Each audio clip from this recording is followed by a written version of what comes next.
Welcome to Hiraeth, the home of modern Welsh politics. While much is made of Wales's porous border, often too little attention is paid to the myriad places that make up the 160-mile Welsh march that stretches between Wales and England. From the Dee estuary in the north to the Severn estuary in the south, and everything in between, the Welsh march is rich in its own history, culture and politics.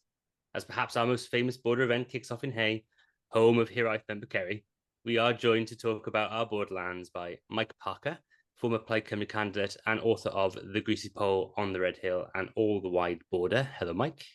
Hello there. Thank you very much for joining us. We've also got Dr. Sarah Louise Wheeler, who's a poet, littérateur, and artist from the borderlands of North-East Wales. She writes the column O'r Gororau for Barddas Welsh Poetry magazine and is co-host of the Doctoriaid Cymraeg podcast. Hello, Sarah. How are you? Hello, I'm fine, thank you. Wonderful. So, as we're talking about the border, would you both be able to tell us a little bit about your own personal connections to the English and Welsh border? Sarah, do you want us to start off? Yes, so I've always lived right on the border. I was born and raised in Wrexham in North-East Wales. And throughout my childhood, throughout my entire life, I've crossed the border almost on a daily basis. I was in the senior national squad for swimming when I was 13, so I was very good and it was looking to be my career at one point. And for that reason, I would get up at 4:30, be driven to Chester across the border, swim there, have a shower, come back, be driven to Llwyd in Wrexham, and then I would go back after school and then come back after that. So that was every other day, and then the other days I just didn't go in the morning. So I crossed the border twice a day, a lot of the time from my teenage years. And you know, Chester is where a lot of people go shopping from North Wales. It's not a thing. You don't think, "Ooh, I'm crossing the border." You just go. And then I went to university in Liverpool and I did my PhD there as well. I was crossing the border constantly to go back into Llangollen where my parents lived. And then I met my husband and he had a house 2.7 miles from the border in Ness in the Wirral, and that's where my house is. So as you can see, yes, constantly crossing the border. Love it. Mike? Well, yes, I mean, I've not been doing it quite as frequently as Sarah, but I mean, I grew up in Worcestershire, in Kidderminster in Worcestershire. I live in Powys. And I guess the borderlands were always, you know, growing up in North Worcestershire, the borderlands were always my kind of blue remembered hills, as A. Houseman, who was another North Worcestershire fella, put it in, a Shropshire lad. And so there was always this sense of that. Of course, you know, for the last 23 years, I've been living in Wales. The last 30 years, I've been writing about Wales, first with the Rough Guide and stuff. And it's always felt like a line that I know because I've crisscrossed it so often. I've lived half my life on one side, 40 miles one side. I live my life now kind of 40 odd miles this side. The interest as a thing to write about. I mean, the book that I've just published, All the Wide Border, with the subtitle of Wales, England and the Places Between, was me spending 4 years on the subject of the border, looking at it as a line on the map, looking at it as a line through 2,000 years at least of history, as a line that goes through myself, like the lettering on a stick of rock, and through many of us as well, as Sarah's just been explaining, but also as a line through the kind of concepts of Britishness, really. So that was all the original intention. But then, of course, the pandemic happened as well, and suddenly it became a line that really roared into life. So it's all of those things. So that's what I've spent the last 4 years researching, doing, traveling, thinking about, talking about, reading about. And I've got to say, I thought with the history that I've got of being, you know, sort of so much one side and then the other, I kind of thought I knew quite a lot about the border, but my God, this was a voyage of discovery doing this book. Yeah, it's amazing, the border and the borderlands. So, Mike, picking up on your book, you're not the first to write about the border area. The borderlands have spawned numerous creative talents. You know, I'm a particular fan of Raymond Williams in the South, a bit of a cultural phenomenon. Owen Shears has picked up his mantle from that area. Further north, we've got Wilfred Owen, the famous war poet from the Oswestry area. Have you got any particular literary inspirations when you were travelling the border? Oh, loads. I mean, people like G. Williams up in Flintshire, everything I think she's ever written has been infused by a sense of the border, because she grew up in Saltney, which is that strange suburb of Chester that is in Wales. You know, whenever the journalists want to go and do a border story, they go to Saltney or they go to Llanymynech, where the border goes right down the main street, you know. So G. Mary Webb, I've got to hold my hand up. Very, very unfashionable choice. Mary Webb was the one that Stella Gibbons pastiched so cruelly in Cold Comfort Farm, that sort of style of writing. But I love her books, and she captures that. She's Shropshire to the marrow, but she's got a lot of stuff that travels around the border, and it really captures the essence of it. I think it's an area that's really informed and excited a lot of writers. I mean, everyone thinks of things like Houseman. I mean, there's parts of Shropshire you can't go to without being assaulted by a Shropshire lad. You know, it just grabs you and won't let go. Despite the fact that Houseman only went to Shropshire about 2/3 of the way through writing that collection. He'd never been there before. He described it as a Shropshire of the mind, but it became the kind of totem for that area. And for that sense of longing and that sort of sense of a misplaced sort of lost something that the Borderlanders often stood for.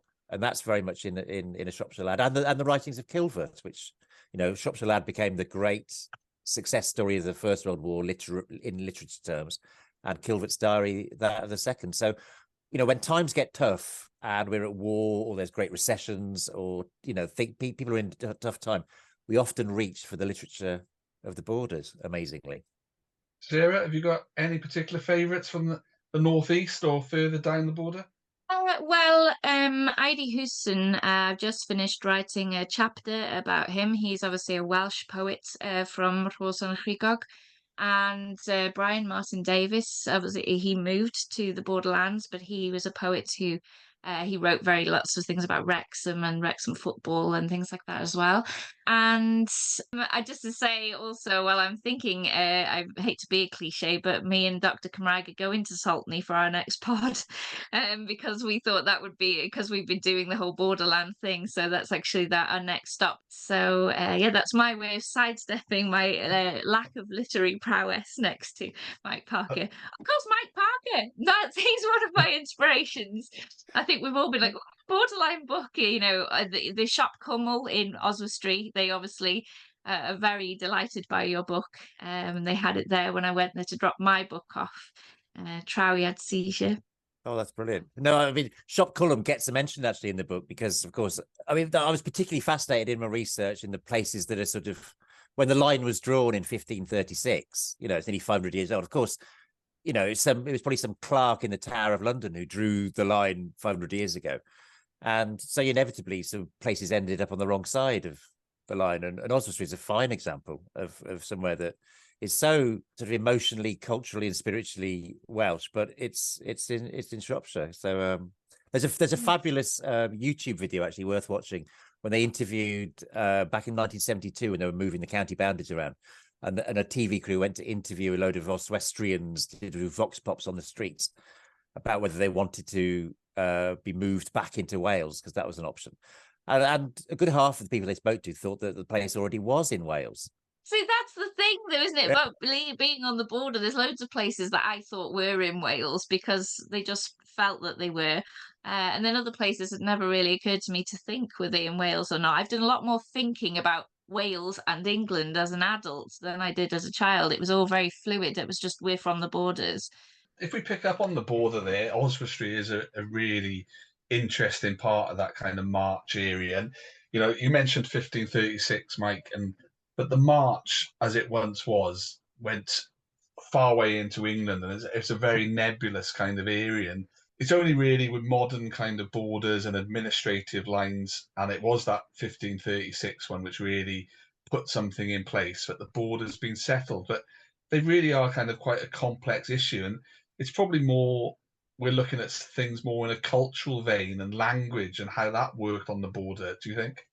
Yeah, I think so. And I think you're right about the march as being a very sort of baggy concept. And I think there's although, you know, that hasn't been in legislative use, that concept of the marcher lands for, well, you know, since the Middle Ages, there's a sort of hangover of it still now in that kind of bagginess that you get in some places. Some parts of Herefordshire, some parts of Shropshire, Radnorshire, Brecconshire, Monmouthshire, they all have this sort of slight elasticity of kind of connection to them, so they feel allied to each other. It's that sort of turf, really. But I felt that at one and the same time, I got the sense that the line was hardening, as in, particularly during the pandemic, of course, it was really visibly hardening.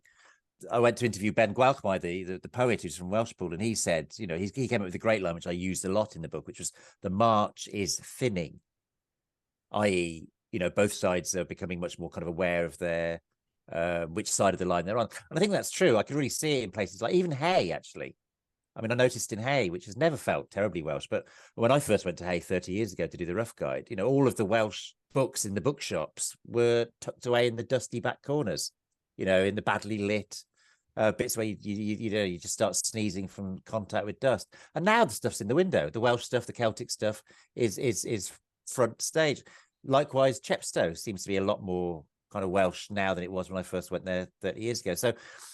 So what I'm saying really, I suppose, is that I think it's both hardening and the march is thinning, as Ben said, but also it retains that sense of kind of bagginess that Sarah's been describing, and that sort of that crisscrossing nature. And that's a good combination, in my opinion.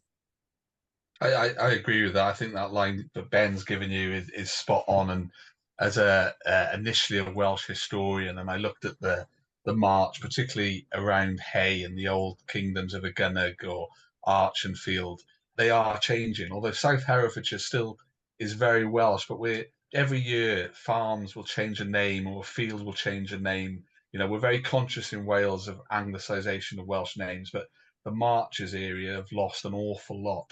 Sarah, is that similar to the North-East or other parts of the border you're aware of? To be honest, Wrexham it didn't feel terribly Welsh when I was growing up. Someone was telling me in the South Seren, there was a move at one point to try and have Wrexham not be a part of Wales. And that's actually quite a recent thing. But I've experienced people saying things at various events where I've introduced myself in Welsh and then in English. And then they said, we need to think if we are an organisation from Wales or from England. And they were Wrexham based, and it was really like, well, you don't really get to decide that because you're in Wales. But on the other hand, you know, I was just thinking now while Mike was talking, we went down to the Forest of Dean, and I've been looking at Dennis Potter's work quite a lot since we'd watched The Singing Detective. And then so we went to a mine while we were down there, and we were listening to them telling us. And I thought, because this feels very much like Rhos Crigog, where my dad's family are from, including they have the red clay. They have the same red clay because there's a coal seam apparently that runs down the borderlands, and that's what creates the sort of similar geology. And then I read The Changing Forest. And so many things that are culturally similar from the North-East and around, because there's so much coal around Rhos Crigog. It was such a rich mining area. And then, of course, so then you had like the brass bands, and a lot of the culture was very similar. So I suppose for me, I was looking at that and thinking, well, even though it wasn't in Wales, it just felt so similar culturally. So I don't know. I am fascinated by the Forest of Dean. It is just this mad place apart. You know, it's on the kind of Welsh side of the River Severn, on the English side of the River Wye. It's Dennis Potter described it as the heart-shaped place between two rivers, you know? And, you know, yes, I mean, you're right. I had made that connection with Ross and around there, but also, you know, it reminded me of parts of the valleys, because you've got the silver bands, you've got the rugby. It loves its rugby. It even holds Eisteddfodau Fodau in the forest. I didn't know that. Yeah, no. But you know, it feels, because the landscape is similar, but they also have a really distinctive dialect, which of course Rhos Crigog is famous for. But that's a Welsh one, and there's an English one. It's a kind of kinship, I think, you know, and I really saw that in various places. And yeah, and I mean, in my research for All the Wide Border, I watched everything of Potter's that I could. And of course, you know, I mean, we've all seen it, I'm sure, but I mean, it's really worth watching again. Another YouTube recommendation, watching that final interview of his with Melvyn Bragg, you know, just a month or so before he died. The absolute truths of a man looking death square in the face. It's astonishing. Dennis Potter links to the forest has passed me by, so I will have to look into that. And you know, it is a fascinating area. It's on that Marcher side, and although the current border is where it is, I still go by the Humphrey Lloyd border of the 1560s and the Severn, and so. But the Forest of Dean, you know, the name, just the other side of the Wye there, you've got Monmouthshire, which has its own kind of identity issue, or used to have its own identity issue in Wales. Did you find much of that, Mike, in the book? Very much so. Monmouthshire, I was doing a reading of the book in Monmouth the week before last. And there's a lot of towns, the towns that lie on the line, either side of it, like places like Hay and Prestine and Kington and Knighton and Oswestry and Bishop's Castle, and, all these sort of places. The fact that they straddle a boundary gives them a real kind of edge and an energy, which I think is very, very appealing. Monmouth, I have to say, if all those towns are sort of the best of England and Wales in the best of Britain, if you like, as a kind of merger of the two, then Monmouth is kind of the UK incarnate. Monmouth, it's all kind of military, and it's Nelson, it's Henry V. It was much more military than I remembered, actually, and the sort of identity of the place. And it feels like the sort of, so when I was there the other week, it was absolutely awash with coronation stuff, which is, fine, each to their own and all the rest of it. I mean, I've done readings on both sides of the border, up and down the line, Cheshire, down, Manchester, down to Chepstow. And it's just been so kind of interesting to see the responses to the same stuff. And in Monmouth, it was quite chippy. It was quite, not hostile, but it was sort of, chippy, a little bit sort of, and people were, and I talked to quite a few people when I was in the research in that area, and I found that saying, that doesn't necessarily constitute the rest of the county, of course, but it still does have that kind of weird duality to it. I mean, you occasionally get people in Monmouthshire. I've seen it myself.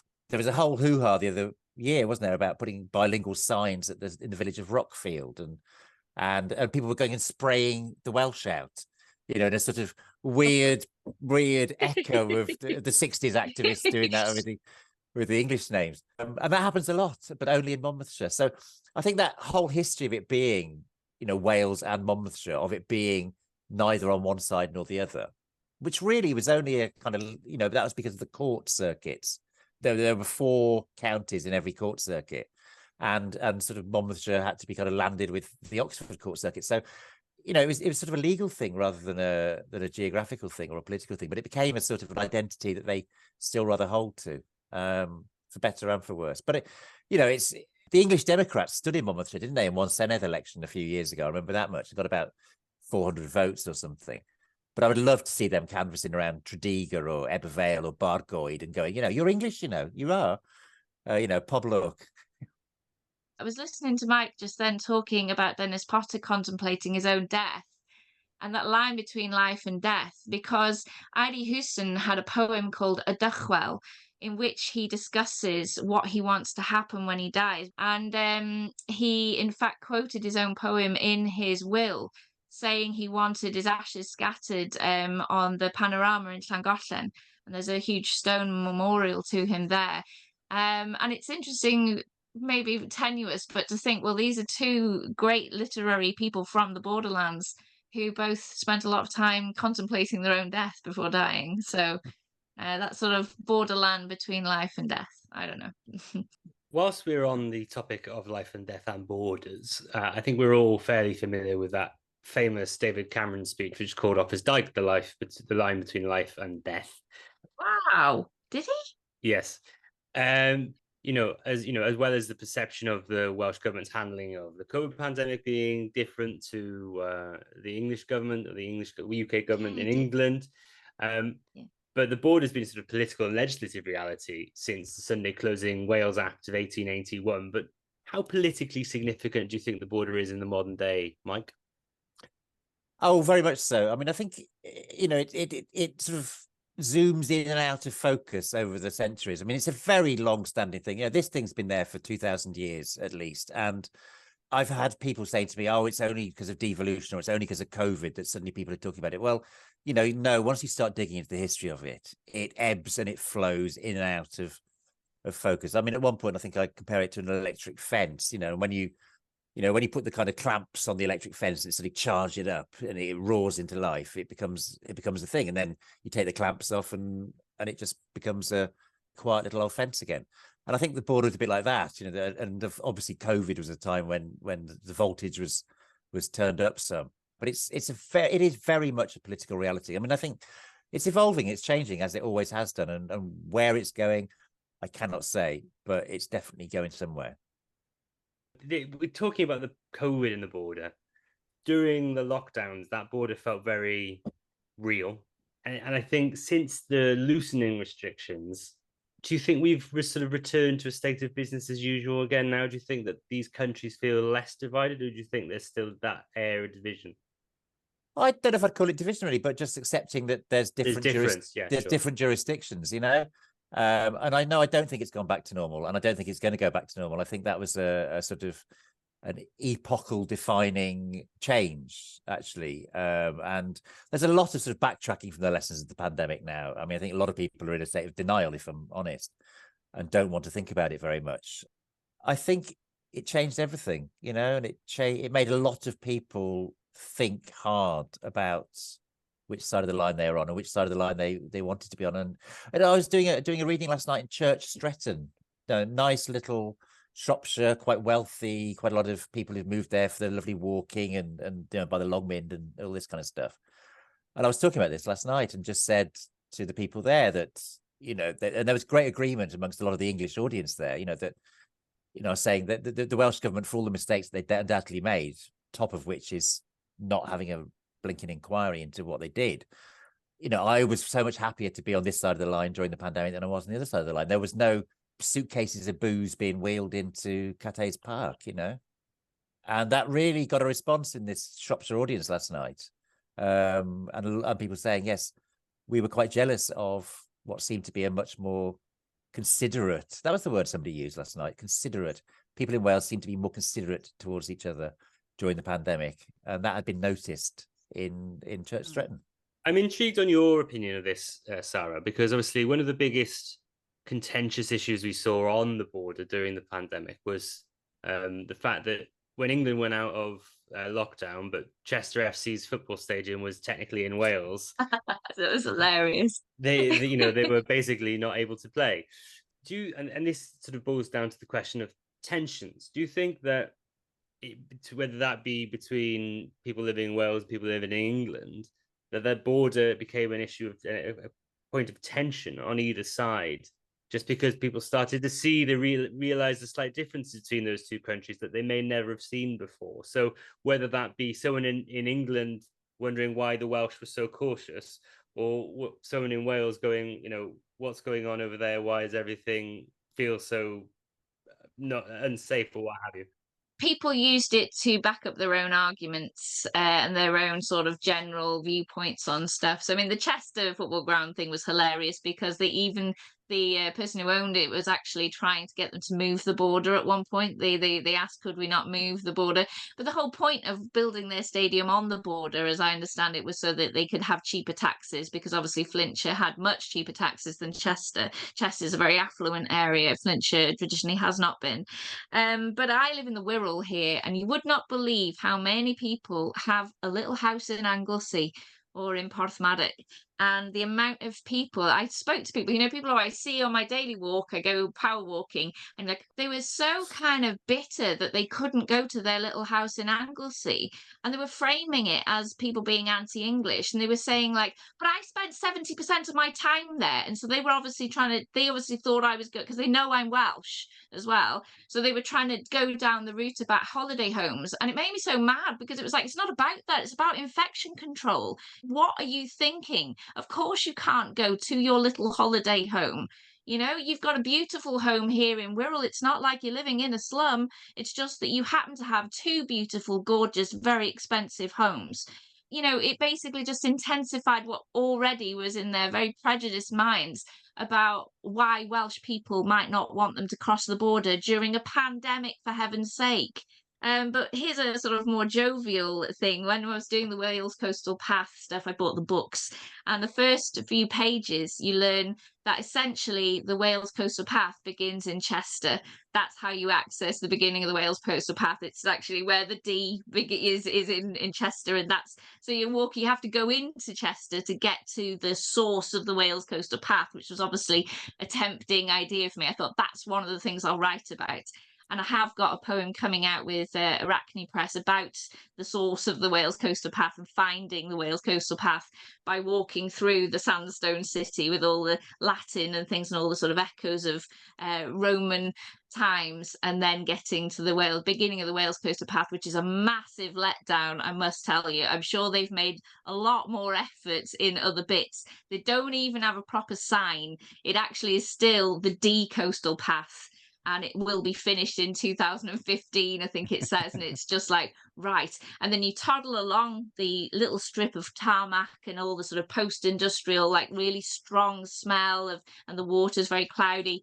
And then you get to the little tatty sign on a piece of wood that looks like it's about to break, saying, "Welcome to Wales." And then you see the halcyon stones, which they make a big fuss of in the book, saying it celebrates the beginning of the Wales Coastal Path with a bit more ceremony. There's like two little Eisteddfod stones, little mini Eisteddfod stones at the side of the tarmac, and that's it. So it's fascinating. I did laugh quite a lot.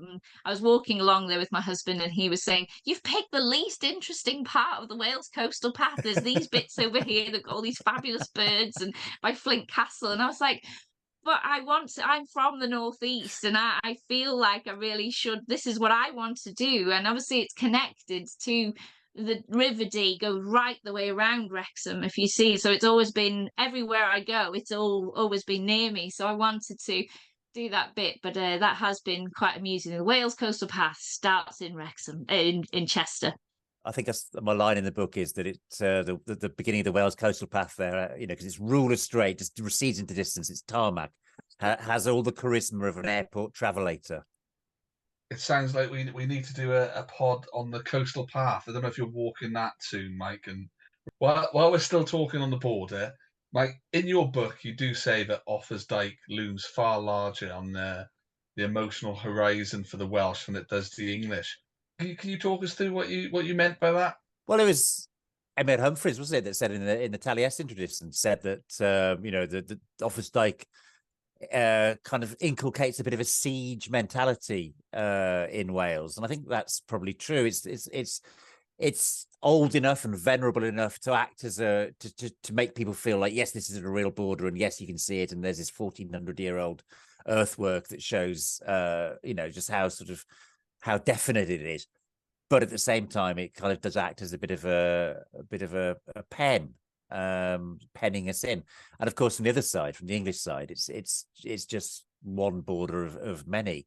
I mean, the best line on that really comes, of course, Harry Webb, when he said in his poem, didn't he, that 2-line poem, what Wales lacks and what Wales needs and has always lacked the most is, instead of an eastern boundary, an east coast. And I think, that kind of fits with that, really. But yes, I think, the Offa's Dyke, you hear a lot of people talking about, people talk about it in Welsh and in English, going, dros y clawdd, across the dike. You don't really hear anybody saying that in England, to be honest. So it definitely is a bigger deal for this side than the other.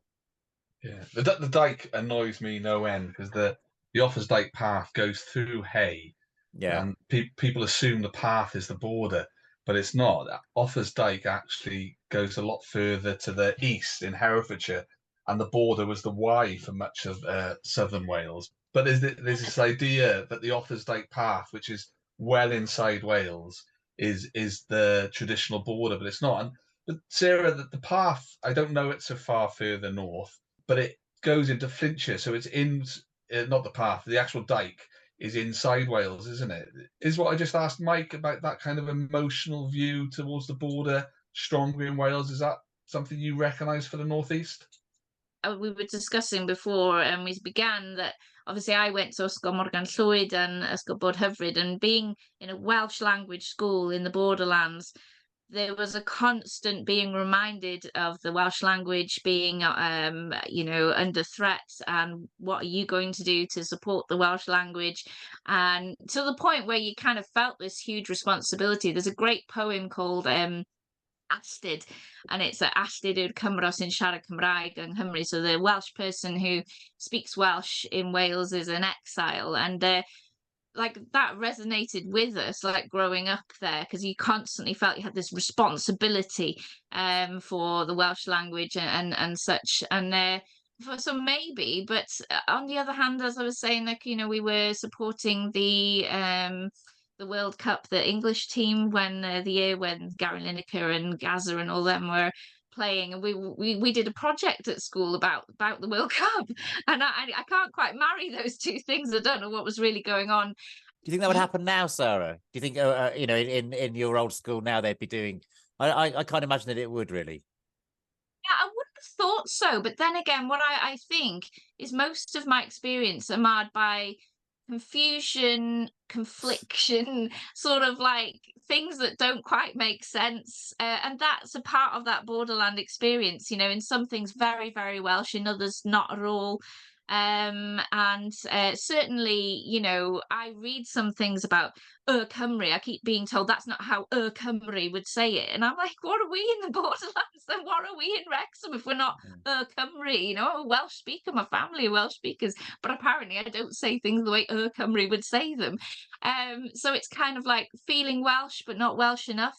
My grandmother and her sister, my Auntie Gladys, would constantly say it's not dio ddim yn Cymraeg iawn chwaith. It's not proper Welsh that we speak, because they were from Rhos, and they would constantly be telling me this, that their Welsh wasn't the proper Welsh, because they'd been told their Welsh wasn't the proper Welsh. So it's that kind of confusion going, am I Welsh? Am I not Welsh? It's not the proper Welsh. I have to learn school Welsh because it's best not to pick up my family Welsh because that's not proper Welsh.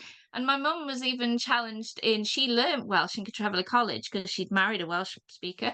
And my father would be talking to her in Welsh, and she went in using some of his dialectical words and was told, you've had that from him, that's not a word. And she'd come home and say that. I remember this one showdown at the kitchen table where my mum was going, they're not words, Ray. And my dad was just sat there really like looking, just didn't know what to say, because obviously to him, he didn't go down the Gradd da yn y Gymraeg.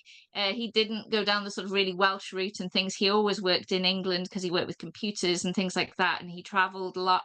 And so to him, he'd never really thought that much about his Welshness and his Welsh language. And so he was now faced with being told that his Welsh was not Welsh by someone in the college who was teaching Welsh to his wife, who was from Wrexham, but wasn't from a Welsh-speaking family. So to be honest, I think my entire life has been spent trying to make sense of that in terms of my Welshness, and I'm still not there yet. I'm still trying. That's the other thing about being a borderlander is there's stuff that will go with you to the grave, you know, and that's the point almost. You know, they're sort of unresolvable dilemmas, which I think is one of the really lovely things about it. You know, there is no definite answer to any of this stuff. You know, there's no perfect answer.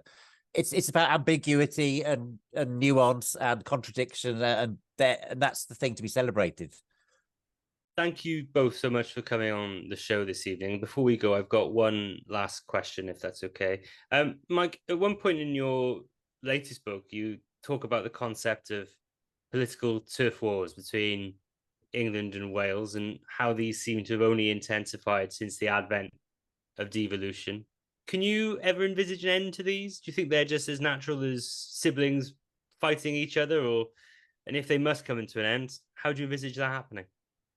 No, they probably won't, because I mean, any adjacent territories, you know, there's an element of that happening over various things. I think we're still shaking down. I mean, you know, Wales has only had a legislation of its own for 25 years. You know, it's still really early days. And as I sort of write in the book, you know, England under the guise of the UK, you know, because that's the thing, isn't it? I mean, it is often a synonym, really. Britishness is still so much a synonym for kind of greater Englishness.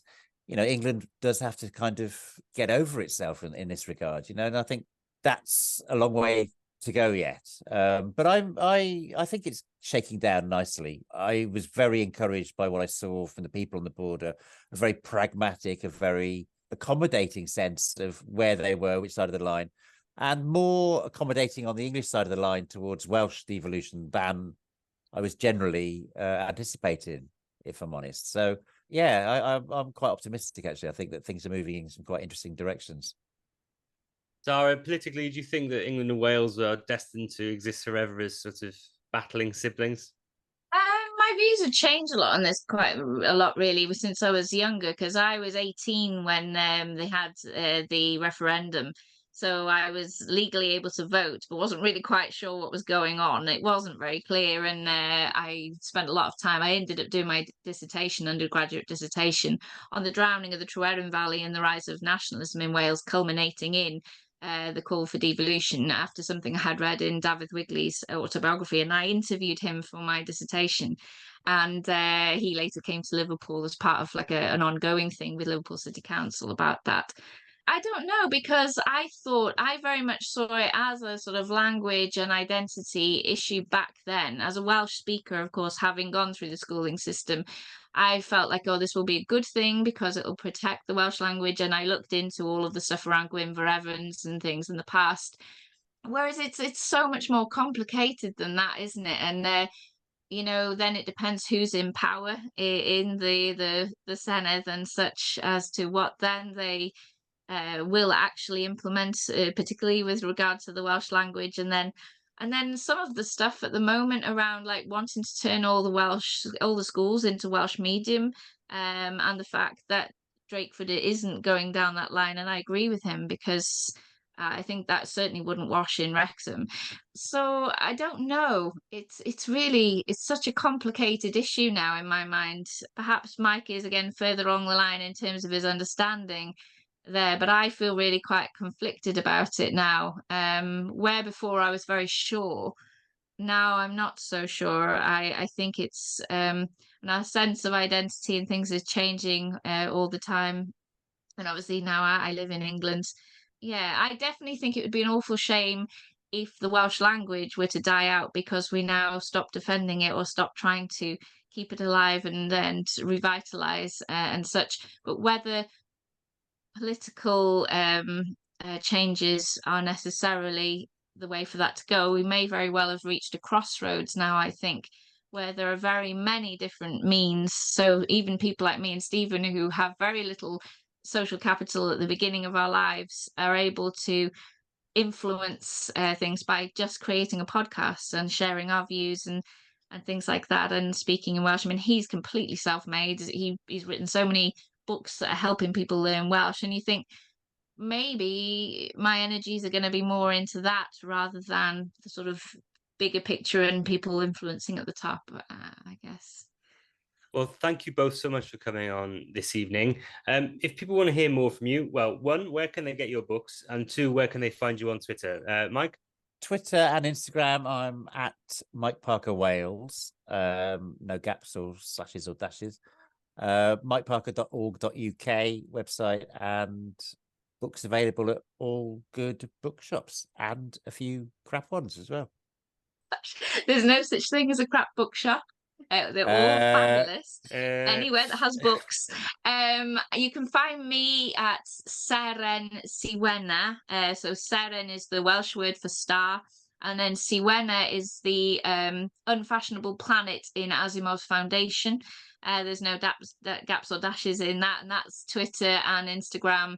And I'm also, obviously, the Doctoriaid Cymraeg can be found on Spotify and all the associated platforms that I'm only just learning about now. You can find Trawiad Seizure. The best place to buy that from is Shop Cullum in Oswestry. You can also go on their website. You can buy it from their website. It's cheaper if you buy it from one of the shops. So you can also buy it in Shop Siwan in Wrexham in Tŷ Pawb, Shop Ysison in Mould. You can buy it in Palace Prince in Carnarvon, Shop Elfair in Ruthin, and the shop that's in Denbigh, which is called Shop Clwyd. And there's one on Anglesey as well, Icheldre. Or you can go to Amazon. It is on Amazon. So... Thank you again so much for coming on, both of you. And if you've enjoyed what you've heard this evening, please don't forget to find Hiraeth on all the socials at Hiraeth Pod. Go to our website, www.walespolitics.com. And thank you very much for supporting us with your ears. But if you would like to do so with your wallet, you can go to www.patreon.com/Hiraeth Pod. Thank you for listening to Hiraeth. If you like what you heard, please don't forget to subscribe, rate, and review.